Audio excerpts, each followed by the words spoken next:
Allahu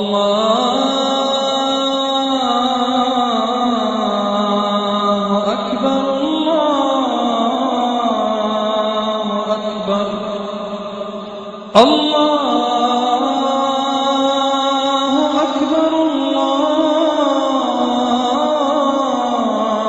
Akbar. Now let me give you an example. If suppose a father dies, and after giving the shares of all the other relatives, he has one son, one daughter, and he has $150,000 remaining. So to the son, he will inherit $100,000, and the daughter, she will inherit $50,000. Now, when the son inherits $100,000, he'll have to look after his wife, his children.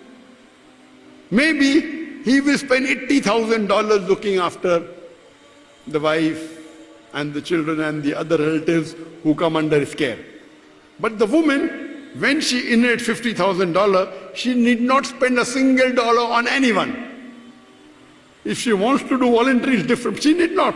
So I'm asking you a question, would you prefer inheriting $100,000 and spending $80,000 on somebody else, or would you prefer inheriting $50,000 and keeping everything for yourself? Which is better? Which is better? First or second? First or second? Second. MashaAllah. So we are disadvantaged. Imagine if Allah said both gets equal, then we would say this is injustice.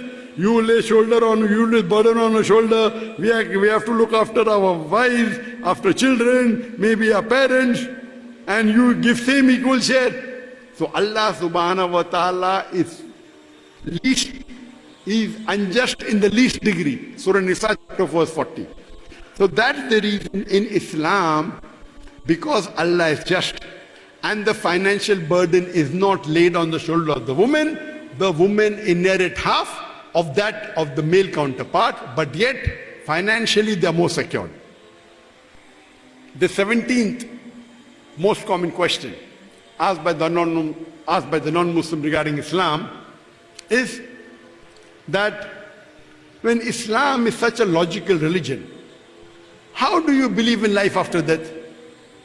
How can you prove the existence of life after death?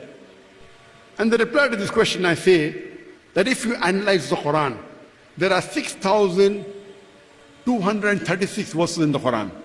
Out of this, more than 1,000 speak about science. And if you put the Quran to the test of science, established science, we come to know hypothetically that 80% of the Quran has been proved to be 100% correct. 20% may go in the ambiguous slot, unknown, neither right, neither wrong, because science hasn't advanced so far to prove every verse of the Quran. Maybe 50 years later, 100 years later, 200 years, they will come to know. But my logic says, when 80% of the Quran has been proved to be 100% correct, not even 0.1% wrong, and the balance 20% is ambiguous, neither right, neither wrong. No one can prove even 0.1% wrong. So my logic says, when 80% is 100% correct and proved to be scientifically correct, and 20% is ambiguous, unknown, my logic says that even this 20% will be correct.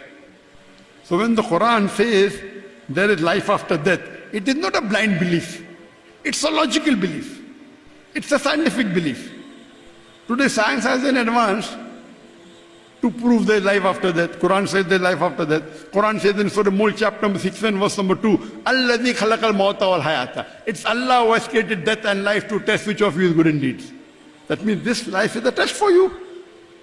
He has created death. First Allah creates death. Then Allah creates life. To test which of you is good in deeds. So this life is a test for us for the akhirah. So Quran says there is life after death. Science hasn't proved it, I agree with you. Science hasn't proved about jinn. Science hasn't proved about angel. So my logic says when 80% is 100% correct and the balance 20% is ambiguous, neither right or wrong, my logic says, inshallah, this 20% which is ambiguous also will be 100% correct.